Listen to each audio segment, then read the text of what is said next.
Meet Uncle Sam. He has a lot of bills to pay. Almost $4 trillion worth every year. Uncle Sam's income is a little over $2 trillion per year. To make up the difference, the deficit, he does what most Americans do. He borrows money. When Uncle Sam takes out a loan, he calls it a bond. Bonds can be held by banks, investors, or even foreign governments. Uncle Sam has to promise to pay interest on these bonds, just as you do on any loan you take out. Ever think about paying your mortgage with your credit card? That's exactly what Uncle Sam does. He takes out new loans, new bonds, so that he can make payments on the old ones. All those loans, and especially all that interest, adds up. Right now, Uncle Sam owes about $14 trillion. To put that in perspective, $14 trillion is about the same as the national GDP, the total value of all the goods and services produced by the American economy in an entire year. It's such a huge amount of money that Uncle Sam is starting to run out of people to borrow from, and he's having trouble just paying the interest on his loans. The obvious solution would be to either cut spending or increase taxes.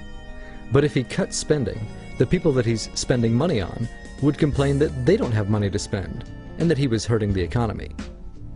If he tried to raise taxes enough to close this gap, not only would people definitely have less money to spend, he'd probably have riots on his hands. So Uncle Sam chooses the easy way to make money. Just make it.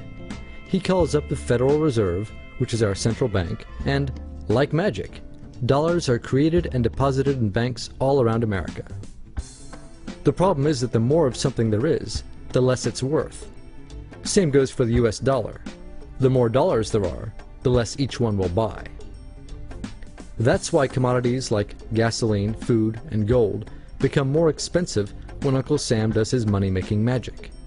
The commodities aren't really worth more. Your money is just worth less.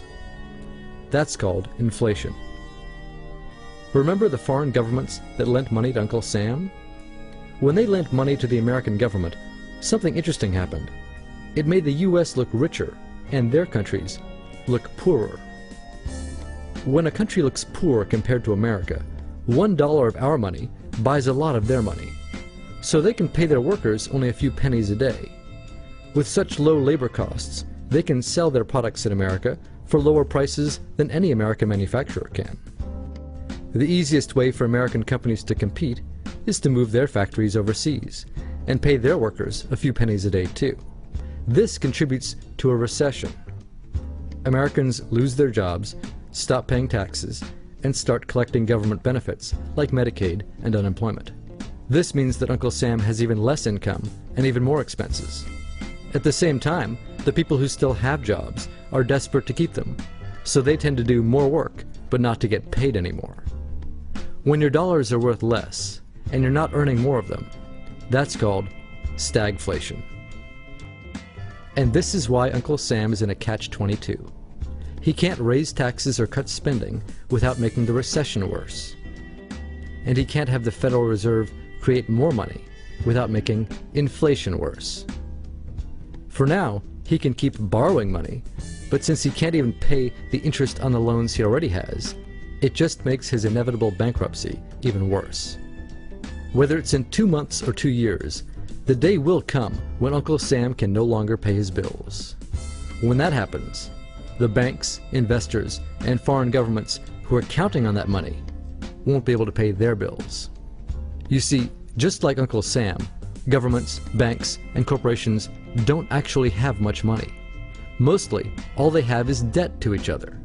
If one link in the debt chain stops paying, defaults, the whole thing falls apart. If investors can't pay their bills, corporations won't be able to pay their employees. If banks can't pay their bills, you won't be able to take out a loan, use a credit card, or even withdraw your savings. If foreign governments can't pay their bills, their own banks and corporations will have the same problems. That's called a global economic collapse. It's never happened before, so nobody really knows how bad it will be, how long it will last, or even how we'll eventually get out of it. The house of cards has already been built. There's no painless way to dismantle it now.